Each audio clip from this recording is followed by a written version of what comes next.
సంబరం గుండె కాదా మందిరం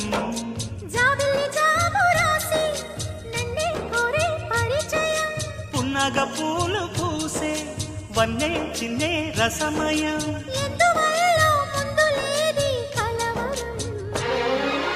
అది పడిన పెదవికేంటి అర్థం అడుగుతోంది